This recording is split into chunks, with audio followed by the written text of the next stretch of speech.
வீட்டு வாடகை கூட கொடுக்க முடியாத தந்தை, வறுமையில் வாடிய குடும்பம், இப்போது கோடிகளில் சம்பளம் சாதித்து காட்டிய ராஸ்மிகா மந்தனா. 2 மாதங்களுக்கு ஒரு முறை வீட்டை மாற்றுவோம், வீட்டு வாடகை கூட கொடுக்க முடியாது, இதனால் பல பிரச்சனைகளை எதிர்கொண்டோம்.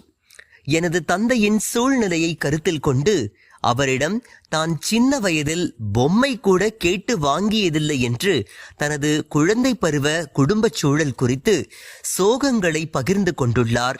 மார்ச் 4ஆம் தேதி பிறந்த நாளை கொண்டாடிய நேஷனல் கிரஷ் ராஸ்மிகா மந்தனா.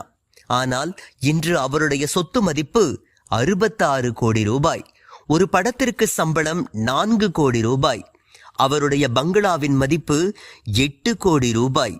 பல கோடி ரூபாய்கள் மதிப்பிலான கார்களை வைத்துள்ளார். அவர் கடந்து வந்த பாதை